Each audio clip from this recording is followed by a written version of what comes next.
নমস্কার। পড়ছি সেই সময় উপন্যাসের ১৩৪তম পর্ব। নবীন কুমার সিংহের উদ্যোগে ও ব্যবস্থাপনায় বিক্রমবর্ষী নাটকের অভিনয়ে প্রবল সুখ্যাতির ফলে কলকাতার ধনী সমাজে বেশ একটা আলোড়ন পড়ে গেল।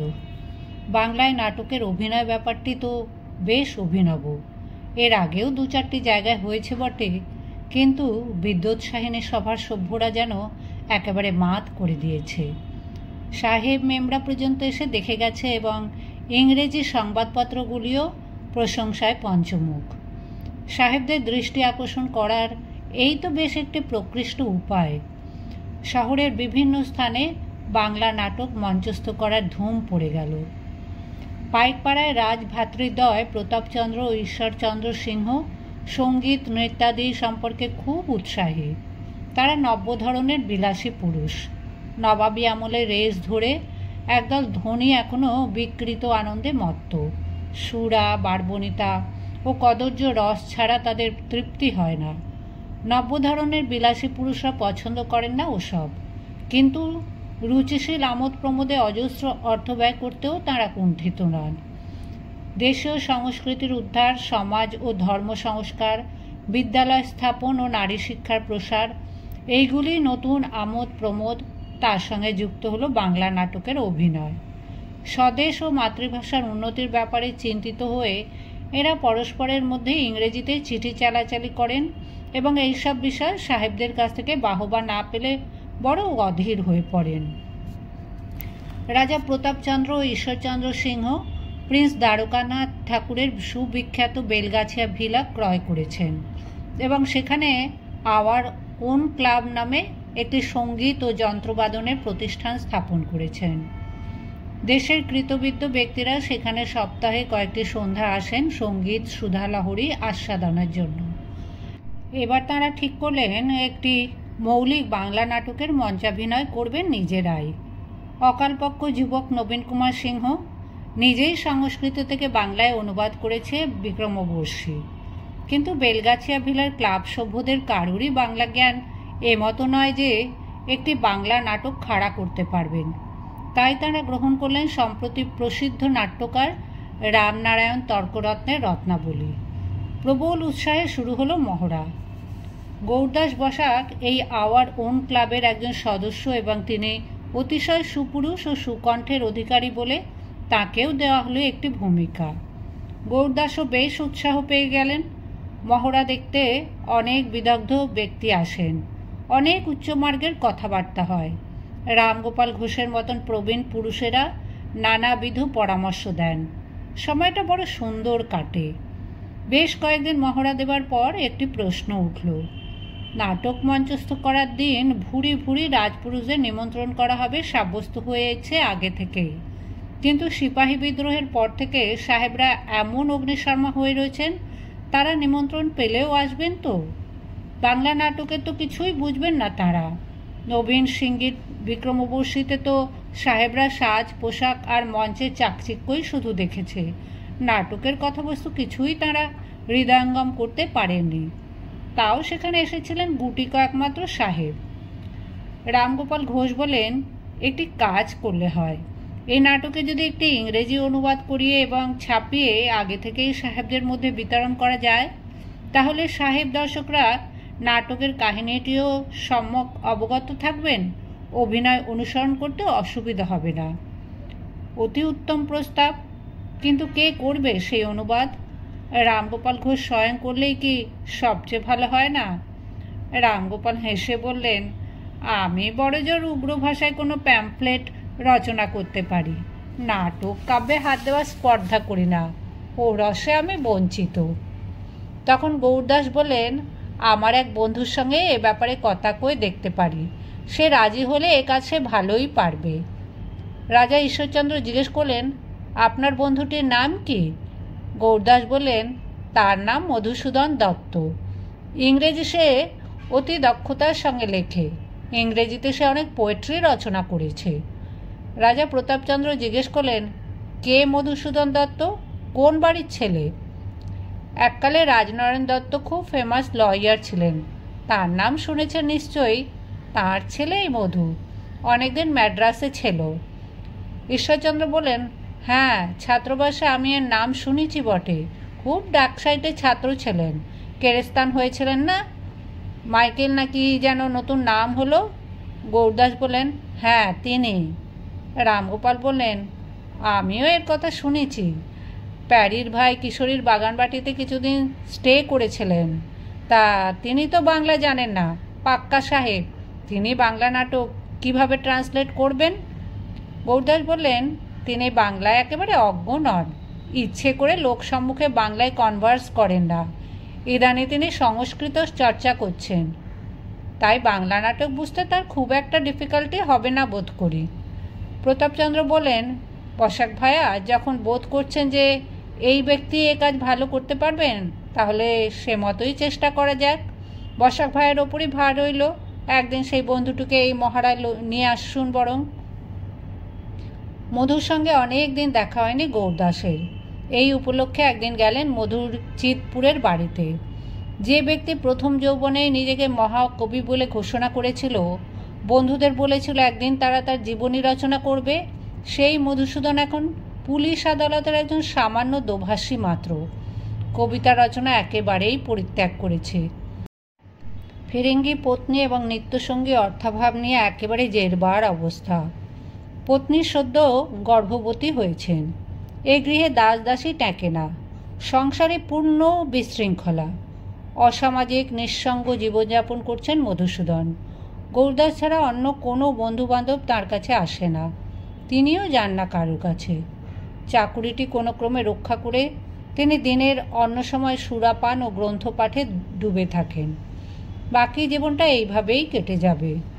গৌরদাসকে দেখে মধুসূদন বলেন, তুমিও ব্রুটাস, তুমিও আমায় ভুলে গেলে? একবার খোঁজও নিস না, weather I am dead or alive? Gourdas আসন গ্রহণ করে বলেন, বাহ, বেশ কথা, তুইও তো একবারটি আমার খোঁজ নিতে পারিস। মধুসূদন বলেন, আমি খোঁজ করব? হুইল পে মাই গাড়ি ভাড়া? আমি গরিব কেরানি, আমি তো তোর মতো সাকসেসফুল ডেপুটি ম্যাজিস্ট্রেট নই।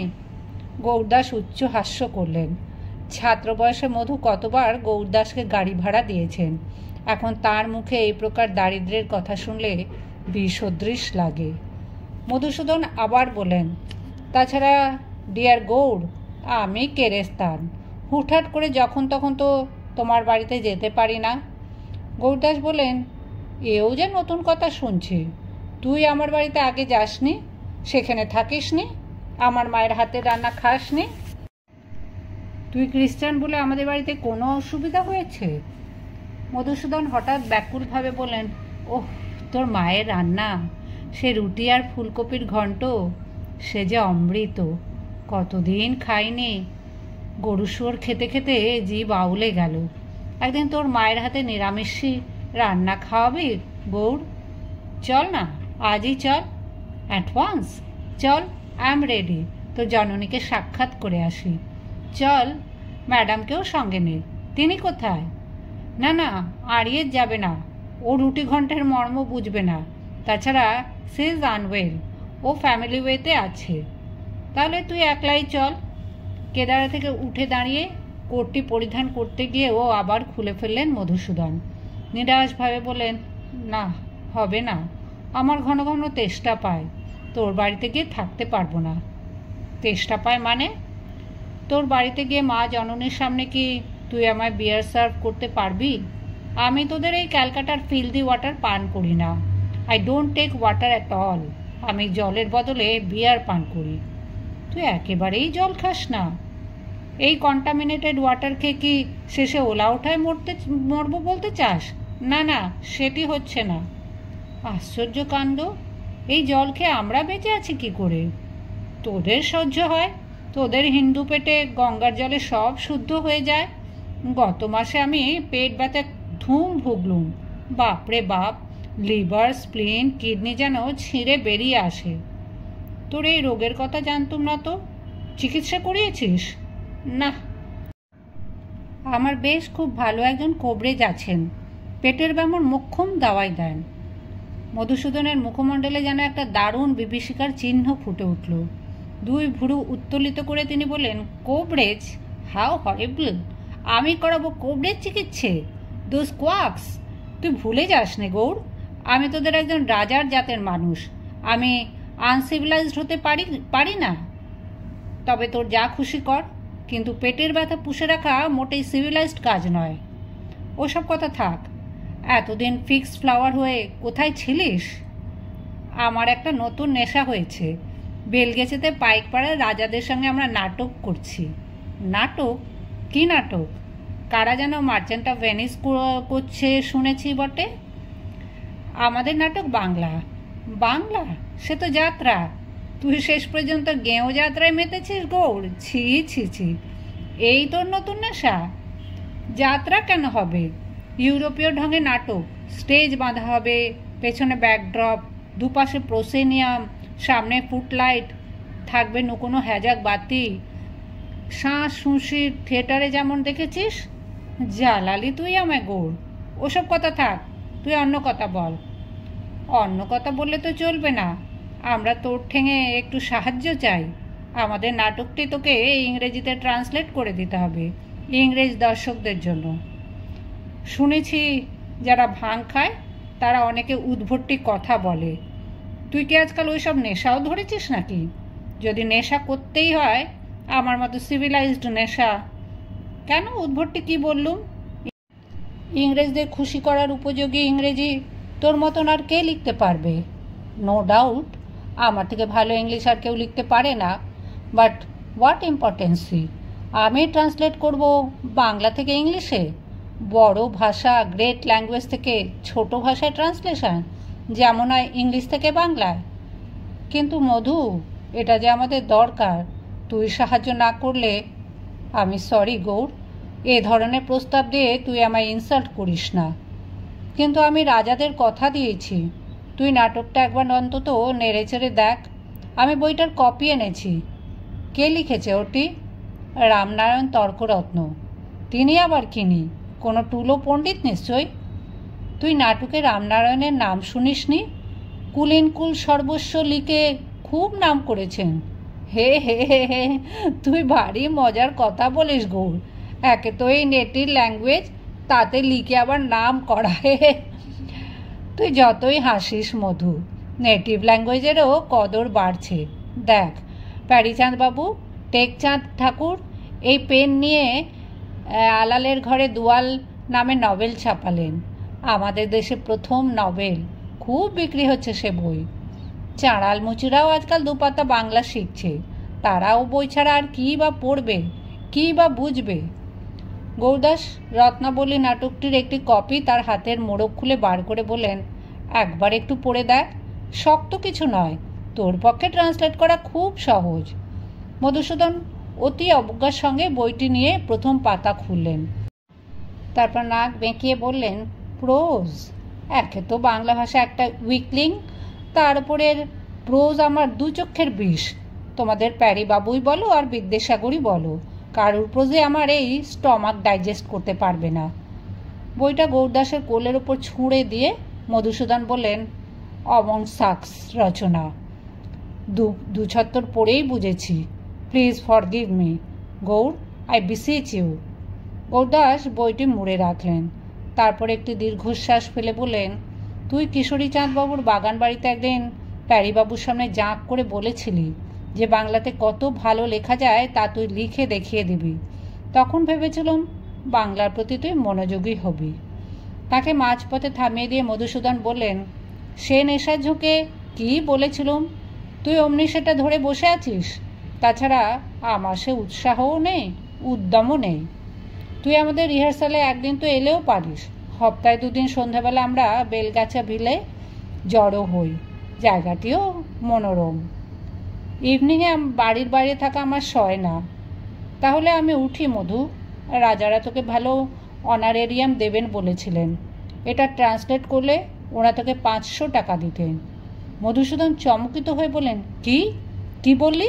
কত টাকা? 500 টাকা। শোন গৌর, বস বস, ভালো করে শুনি ব্যাপারটা। 500 টাকা? সত্যি দেবেন? সত্যি নয় কি? রাজারা মিছে কথা বলবেন? Wait a minute. That makes a great difference. 500 টাকা, সে যে আমার 4 মাসের মাইনে। And I can finish this damn thing in 4 days। ওরে বাপরে বাপ, 500 টাকা পেলে আমি বসতে যাব, পাওনাদাররা আমার ছিঁড়ে খাচ্ছে। তুই করবি তাহলে কাজটা? নিশ্চয়ই, আলবাত। কিন্তু গৌর, সব বাংলা যদি আমি বুঝতে না পারি, আমি চেষ্টা করব বুঝিয়ে দেবার। কিংবা তুই আমাদের রিহার্সালে আয়, অ্যাক্টরদের মুখ থেকে কত কথাগুলো শুনলে তোর আরও বোঝবার সুবিধা হবে।